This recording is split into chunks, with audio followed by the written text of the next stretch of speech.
comme est né ce projet, pourquoi vous avez choisi de faire un autoportrait à travers la figure d'Amédée? Je crois que c'est une figure qui me hante depuis très très longtemps. Et avant de parler même de Médée, c'est le rapport à la mythologie qui m'intéresse, qui permet de raconter des choses irracontables, de dire l'indicible, de dire l'innommable. Mais comme c'est à travers la poésie, et que ce n'est jamais, comment dire, la dictature d'une idéologie, mais juste une succession de questions qui n'ont pas forcément de réponse, passer par la mythologie et le poétique, ça me permettait de parler à la fois du monde et être dans quelque chose qui était de l'ordre de l'intime. Et dans la mythologie, j'ai choisi Médée parce que cette figure, elle embrasse plein de questions. Elle embrasse la figure de l'exil, la figure de l'étrangère, la figure de la transgression, la figure aussi de la sexualité, la figure du meurtre. Et toutes ces choses-là sont des choses qui, en ce moment, sont, comment dire, font partie de mes obsessions, si je peux me permettre cette expression. Et ça me permettait de les raconter en étant toujours dans le doute de quelque chose, en étant dans quelque chose qui s'affirme et en même temps qui dit immédiatement son contraire, ce qui est le propre de la tragédie et du mythe. Et pourquoi vous avez choisi la mythologie grecque? Vous êtes né à Haïti, vous êtes grandi en France, vous vivez en France, vous avez habité en Italie. Pourquoi la mythologie grecque? Pour ça. Parce que je suis né en Haïti, parce que j'ai grandi en Belgique, au Zaïre, parce que j'ai habité en Italie et que je vis en France. C'est-à-dire que c'est quand même le berceau de l'écriture, en fait, de l'écriture occidentale. Et n'ayant pas, moi, particulièrement de terre à laquelle je peux me rapporter, la poésie, le poétique et le mythologique est en quelque sorte une patrie pour moi. C'est quelque chose qui m'a bercé très très tôt, pas dans mon enfance, mais dans mon adolescence, et qui m'a toujours accompagné. Et je trouve que c'est très important dans un monde qui est difficile à raconter comme le nôtre, je trouve important de faire ce retour aussi lointain dans le passé mythologique pour pouvoir essayer de parler du présent.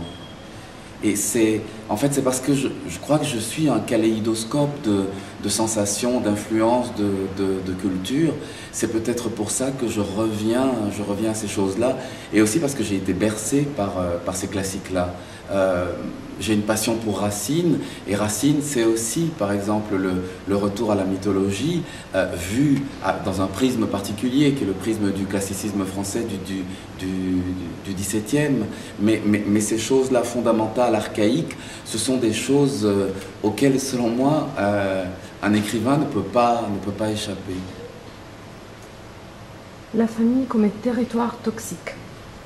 Pouvez-vous me parler du rapport de votre Médée avec la famille? Alors, c'est une Médée qui peut être vue comme une Médée psychanalytique, à savoir que tout part du carcan de la famille. L'histoire de cette Médée-là part de cette chose insupportable qui la caractérise et qui est l'étau familial, la prison familiale. Il y a d'abord l'inceste inventé avec son frère Absyrte, et cet inceste-là est déjà une manière, dans une perversion manifestement, une manière d'échapper à la domination de la famille et plus particulièrement à la domination du père. Ensuite, la rencontre, dans ma vision, la rencontre avec Jason, c'est une manière de s'échapper en fait du joug paternel, mais quand on s'échappe, on retombe en général dans une autre prison. Et selon moi, la figure de Jason est une autre figure paternelle. C'est un substitut de la figure primale de ce père. Et en fait, elle passe de prison en prison, en passant de son père à la rencontre avec Jason. Et ensuite, après, quand elle a tout perdu, elle n'a d'autre choix que de retourner au dernier exil, qui est de retourner à sa terre natale et de enfin tenter cette confrontation avec le père qui, là, en ce moment, est mourant, et de tenter la confrontation qu'elle n'a jamais osé faire et qu'elle avait pensé, et à laquelle elle avait pensé échapper. Donc en fait, c'est à la fois effectivement la famille toxique et la famille inéluctable, la famille à laquelle on est obligé de se confronter tôt ou tard.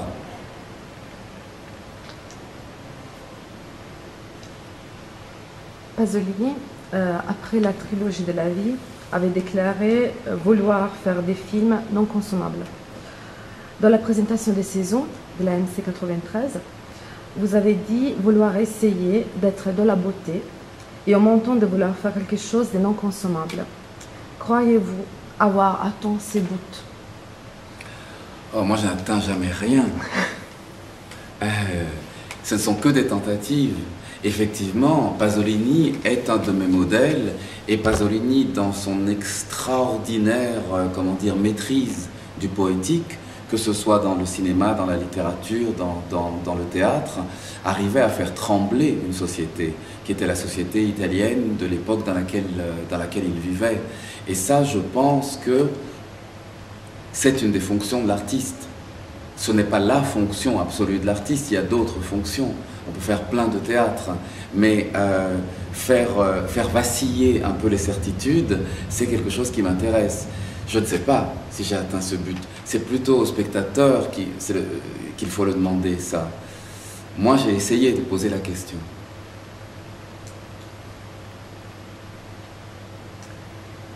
Quelle a été votre première rencontre avec les personnages de Médée dans votre adolescence? Dans mon adolescence, je crois que ça a été la Médée grecque. Oui, la Médée d'Euripide. Et après, il y a eu la Médée d'Heiner Müller. Et après, il y en a eu beaucoup d'autres. Mais en fait, ma première rencontre n'était pas avec Médée. La toute première rencontre avec la mythologie était avec des sœurs de Médée. Enfin, je veux dire sœurs, des personnages qui étaient proches. Il y a un texte de Marguerite Yourcenar qui s'appelle Clytemnestre ou le crime. Et je crois que ça a été le premier choc.